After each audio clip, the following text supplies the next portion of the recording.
Por que que nos ensinaram que devemos amar o nosso trabalho? Uma das falácias mais conhecidas aqui na internet é: trabalhe com o que você ama e nunca mais precisará trabalhar na sua vida. Em paralelo a isso, outras pessoas falam: trabalhe com o que você ama e nunca mais irá amar nada na sua vida. Eu confesso que estou mais inclinado a concordar com essa segunda frase. Claro que é uma piada para ridicularizar a primeira, porém ela faz muito mais sentido para mim. Essa frase de trabalhe com o que você ama e nunca mais você irá precisar trabalhar na sua vida, ela vem com um propósito de incentivar o trabalho. Mas, infelizmente, essa frase bonita já destruiu muita gente que tinha tudo, absolutamente tudo para dar certo. Inclusive gente que estava no topo da sua carreira. Mas antes de continuar, deixe-me me apresentar. Eu me chamo Vitório Delá e você está no canal O Observador. E aqui a gente faz observações semanais sobre o comportamento humano, o sistema e tudo que molda as nossas escolhas. Então fica até o final porque talvez, no final desse vídeo, você, ao ouvir alguém falar assim, faça o que você ama, talvez você escute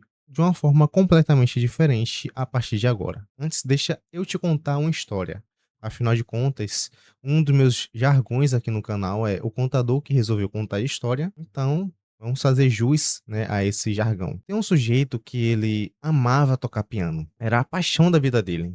Ele passava horas, horas e horas no final de semana, no tempo livre, depois do trabalho, às vezes até de madrugada. Era o lugar onde ele se sentia livre, né? Porque piano era uma forma de fuga para ele, além de ser um prazer e, digamos que, o seu respiro do dia. Aí, certa vez, alguém olhou para ele e falou: pô, cara, você é tão bom tocando piano. Por que que você não vive disso? Por que você não vira professor, toca em concertos, monta uma agenda, pega alguns alunos, começa a dar aula de iniciação ao piano, ganha dinheiro com isso? E ele, né, que não pediu conselho nem nada, né, olhou pro amigo, né, e falou: cara, isso faz sentido, né? Por que que não transformar algo que eu amo na minha profissão? Afinal de contas, eu amo tocar piano, né? Um spoiler aqui da história: acabou o piano para ele. Acabou o prazer que ele tinha em tocar piano. Porque no momento que aquilo virou trabalho, no momento que ele precisou ter um compromisso consigo mesmo e com outras pessoas em tocar piano e ensinar a pessoa a iniciar, né? Ensinar a pessoa a começar a tocar piano. Não sei se você teve alguma prática de instrumento, se você começou já a tocar piano na sua vida, você sabe que no começo tudo é mais difícil. E para quem tocava excelente, quem tinha um conhecimento absurdo de piano, ter que filtrar e esperar com que a pessoa, no seu tempo, consiga se desenvolver, muitas vezes pode ser como um castigo para aquela pessoa. Depois, por vezes, ele pode ser um ótimo executor, né? Ele pode ser um ótimo pianista, mas talvez ele não tenha aquela vocação para ser professor. E isso sem falar das cobranças, né? Cobrança consigo mesmo, cobrança com clientes, no caso, alunos chatos, né?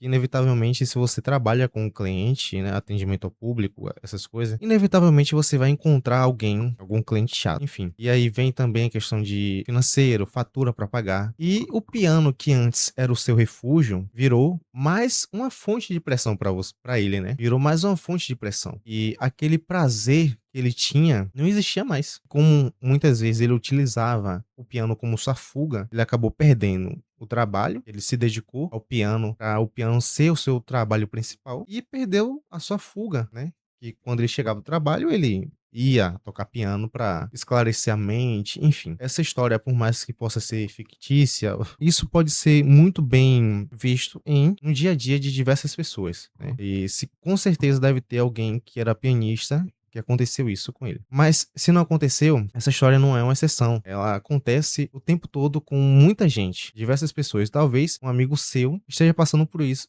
e você não sabe. Então, a questão aqui é que ninguém para perguntar por que que isso acontece. Porque ninguém se questionou por que que falam isso, né? E pensando nessa pergunta, né? Pensando nesse questionamento, eu decidi buscar e entender o porquê dessa ideia de que a gente tem que amar o que trabalha. A gente tem que amar o trabalho, né? E nessa busca, eu percebi que sempre existiu isso. Então, se a gente parar aqui para voltar no tempo, na Grécia Antiga, trabalhar era coisa de escravo. O cidadão livre, o cidadão de bem, digamos assim, ele buscava o contrário do trabalho. Ele buscava o ócio, ele buscava tempo para pensar, tempo para viver, para contemplar. A maioria dos filósofos faziam isso, né? Eles buscavam no ócio o tempo para ficar contemplando, ficar refletindo sobre a vida e tendo discussões filosóficas. E o trabalhar duro não era um orgulho para a sociedade grega. Pelo contrário, era um sinal de que você não tinha escolha a não ser trabalhar. Então, o que é que mudou? Na verdade, o que é que mudou? Como é que a gente saiu do o trabalho é um castigo para trabalhar com o que ama,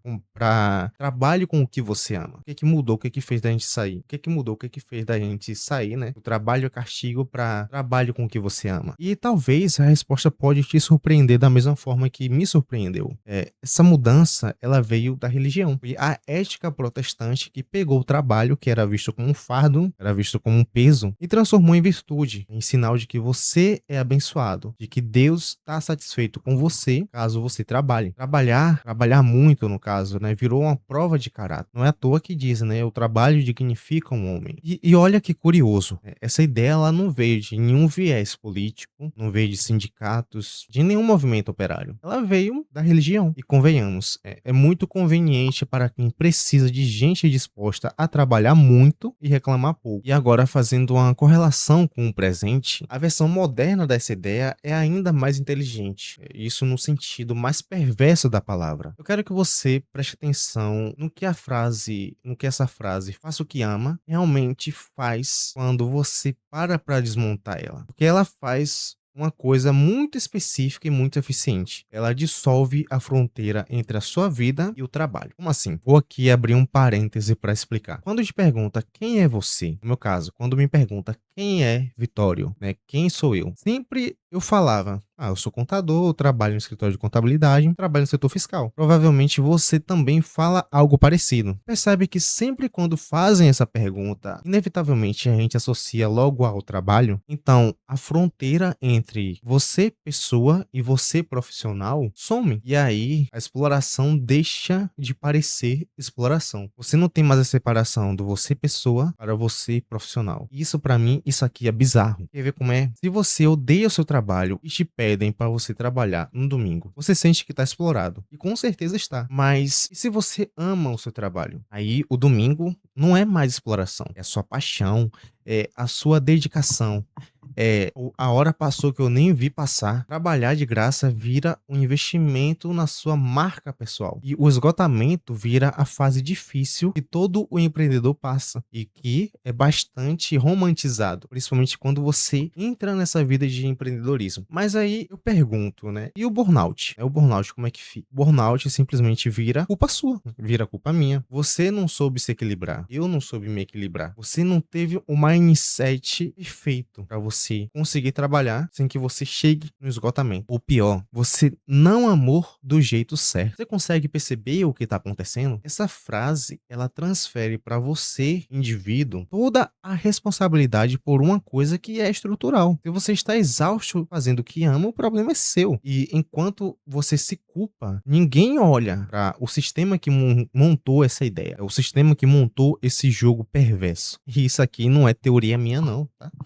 Eu vou te dar aqui um exemplo, um nome e um caso real. A Isabela Camargo, ela era jornalista da Rede Globo, apresentava a previsão do tempo, tinha prestígio, estava no topo da sua carreira, trabalhando na maior emissora do país. E algumas vezes ela relatava que amava o que fazia e era reconhecida por isso. Pessoa que amava o seu trabalho, a pessoa que amava o que fazia. E simplesmente em 2018, ao vivo, no meio do telejornal, ela simplesmente travou. Ela foi falar do Paraná, né, que se não me engano é o estado onde ela nasceu, e ela esqueceu a palavra Curitiba. Simplesmente deu um branco completo na frente de milhões de pessoas, porque estava ao vivo, e aparentemente poderia ser um lapso bobo. Porém, aquilo ali estava mostrando, né, o corpo estava mostrando para ela, e ela estava entrando em um colapso. Era o burnout. E depois, né, anos depois ela fala que foi o burnout. Então o corpo, ele chega a falar, cara, chega, para, ou você para, ou eu paro, entende? E ela tem uma fala sobre isso, né, e eu acho que resume basicamente esse vídeo. Ela diz que praticou o que se chamava de resiliência tóxica, achava que estava sendo resiliente para dar conta daquele estilo de vida, mas na verdade ela estava sendo, ela estava apelando, ela estava sendo atropelada pela o estilo de vida que ela colocou, que ela se colocou. Ela chegou a tomar anfetamina, cara. Ela chegou a tomar anfetamina com receita médica só para continuar funcionando, só para continuar trabalhando no mesmo ritmo que ela se propôs. E ela ainda completa dizendo que o problema não era o trabalho em si, né, que de fato ela gostava do trabalho. O problema era o excesso de trabalho, né, em condições que o corpo já não aguenta mais trabalhar. Por isso que é importante a gente falar sobre isso, escala 6 por 1, reforma trabalhistas, enfim, né, apesar de que o tema não é esse, mas só que são pautas que são essenciais a gente estar discutindo. Então aqui, dando continuidade à linha de raciocínio, né, ela fala que o burnout não é apenas o cansaço, seria o dano existencial. Então, repara, ela amava o trabalho, amava o que fazia. E foi exatamente esse amor, essa entrega total de si que levou ela ao colapso ao vivo em rede nacional na frente do país inteiro. E isso não é um caso isolado. Isso a gente viu, teve repercussão porque era uma pessoa de mídia, mas da mesma forma que aconteceu com ela, isso acontece em várias empresas. Acontecendo nesse momento e ninguém sabe disso. E pelo menos não tem a visibilidade que deveria ter. E em 2022, a Organização Mundial de Saúde colocou o burnout na lista oficial de doenças de trabalho, ou seja, oficializou, né, colocou oficialmente essa doença na lista, né, oficial de doença do trabalho. Uma doença causada por estresse crônico de trabalho. Então, pensa no tamanho disso. A gente criou uma cultura que transforma amar o trabalho no ideal. E o resultado dessa cultura virou uma doença reconhecida mundialmente. Então, isso aqui, velho, não é uma mera coincidência. Isso é consequência de uma cultura, de um estilo, um estilo de vida empregado por diversas pessoas que não faz sentido. Não faz sentido. E aqui tem um detalhe que eu acho que é o mais sofisticado de tudo isso. Antigamente, para te explorar, precisava de alguém ali. Precisava de um capataz, um senhor, né, no caso da escravidão, o seu senhor, alguém para que estivesse olhando para você, controlando o seu horário, cobrando a produtividade, alguém metendo um chicote ali, velho, como se fosse não, como aconteceu, né, no caso, a escravidão. E hoje não precisa mais disso. E essa parte que eu acho mais impressionante. E aí tem um filósofo, que é o Byung-Chul Han, eu tenho até esse livro, deixei aqui, claro, né? Deixei esse livro aqui para poder dar embasamento ao vídeo, né? Mas só que esse livro é muito interessante e eu já li umas 2 ou 3 vezes e vou ler novamente. Eu li primeiro para concurso, depois eu fui lendo porque eu realmente gostei e irei comprar mais livros desse autor. Mas enfim, esse livro aqui, A Sociedade do Cansaço, ele descreve isso de um jeito que eu achei perfeito. Ele fala que a gente deixou de ser uma sociedade da obediência para virar uma sociedade do desempenho, a sociedade do alto desempenho. Antes, alguém mandava pra você trabalhar, alguém te mandava trabalhar. Hoje você mesmo manda em você. Não precisa de ninguém te explorar. Você virou seu próprio explorador. E muitos acham que isso é liberdade. Claro que você tem que trabalhar para você estar melhorando o seu futuro e tudo mais. Só que chegamos a um ponto que não podemos nem mais descansar. Porque pensa, quem cobra para você estar sempre produzindo? Claro que a gente busca sempre o nosso melhor, né? Óbvio. Sempre a gente busca estar evoluindo. Mas quem é que cobra para que você faça isso, né? Não tem um patrão cobrando isso. É você. Em certo momento, tá certo, né? Porque você tem que estar tendo uma condição melhor de vida. Então, muitas vezes, nós acordamos de madrugada por conta própria para poder estar produzindo mais e se pune por descansar. Eu mesmo, poxa, diversas vezes acontecia isso comigo, principalmente quando eu estava estudando ou quando eu tinha decidido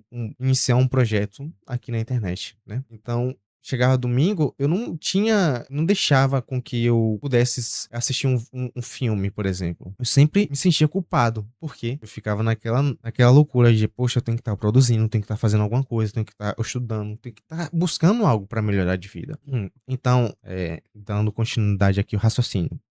O sistema antigo precisava de correntes. Esse novo sistema descobriu que não precisa ter uma corrente para que você esteja obedecendo, para que você esteja trabalhando. Basta te convencer que você escolheu se colocar naquele lugar. Você escolheu acordar cedo para procurar uma melhora para sua vida. E ainda assim agradece por isso. Eu falo isso porque, como eu já falei, aí nisso eu estava buscando estudar para concurso, fazer projetos aqui no YouTube. Então estava sempre querendo produzir fazer e nunca tinha um tempo de qualidade para mim mesmo. E aquilo que me dava paz, que era produzir vídeo aqui para o YouTube, que era trabalhar em textos, roteiros, foi virando mais que uma cobrança, né? O refúgio estava virando um trabalho. Eu fiquei sem o refúgio, sem a paz. Então, perdi os dois. Mas hoje eu consigo equilibrar e trazer um conteúdo melhor, buscando sempre esse equilíbrio. Eu não tô querendo dizer aqui para você largar tudo, não trabalhar e, não sei, viver só de fotossíntese. Não tô falando isso, pelo amor de Deus. Isso seria muito irresponsável da minha parte. Todo mundo precisa se sustentar e o trabalho faz parte da nossa vida. O que eu tô querendo dizer é muito mais simples do que isso, né? O ponto, na verdade, o ponto aqui é: o trabalho muitas vezes pode ser só o trabalho. O trabalho pode ser só o trabalho. Você não precisa amar o seu trabalho. Não, eu não amo. Eu não amo o meu trabalho. Como eu falei, eu trabalho no escritório de contabilidade, hein? Trabalho no setor fiscal. Eu não amo o trabalho, mas eu trabalho, porque é necessário. Nós temos que nos sustentar. Então, você não precisa estar amando o seu trabalho para poder trabalhar. Trabalho é apenas trabalho. Você só precisa que o trabalho te sustente bem, te respeite e te dê possibilidade de sobrar vida para você amar o resto. E o que seria? As pessoas, a arte, o ócio, as coisas que não rendem nada pra você e não precisa render. Eu mesmo gosto muito de desenhar, mas eu não quero de forma alguma transformar isso em uma forma de captar recurso financeiro. Ou seja, eu não quero monetizar uma habilidade que eu tenho, que é o desenho. Quero desenhar pra me desestressar, pra expressar uma forma de carinho, gratidão pra uma pessoa. Tem muitos amigos próximos que eu pergunto, falo, "Ô, você quer que eu faça um desenho pra você? Pede aí alguma coisa que eu faço. Desenho pra você e te dou." É uma forma que eu tenho de demonstrar o meu carinho pelaquela pessoa. E de forma alguma eu quero transformar isso em um hábito que vai trazer um retorno financeiro. Não, quero deixar apenas para expressar um pouco do meu sentimento. Então, deixa eu voltar aqui para aquela frase do início do vídeo, né? Trabalhe com o que você ama e nunca mais vai precisar trabalhar na vida. Agora, você consegue ouvir essa frase, ouvir o que ela tá dizendo de verdade por baixo dessa palavra bonita, né? Por baixo dessas palavras bonitas. Ela não tá te oferecendo liberdade. Ela, na verdade, tá te oferecendo uma forma de nunca mais separar sua vida pessoal do seu trabalho. O objetivo nunca foi você amar o trabalho. O objetivo era você não conseguir mais distinguir uma coisa da outra. Porque quando você não distingue mais, você não sabe mais quem você é. Né? Como eu fiz a pergunta, né? Quem é você? Se alguém te perguntar quem seria você, o que é que você iria responder? Provavelmente o seu trabalho, né? Seu contador. Então, parar de trabalhar passa a significar parar de viver quando você mistura as duas coisas. Foi isso que aconteceu com o pianista. Foi isso que quase aconteceu com a Isabela ao vivo, à frente do Brasil inteiro. E é isso que acontece todos os dias, com gente que tá só tentando fazer o que ama. Então talvez a pergunta certa não seja como eu encontro um trabalho que eu ame. Talvez seja outra. Como eu construo uma vida grande o suficiente para que o trabalho seja só uma parte dela e não dona da minha vida. E fica com essa para você observar durante essa semana. E se você quer se aprofundar nessa ideia, né, da Sociedade do Cansaço, esse livrinho aqui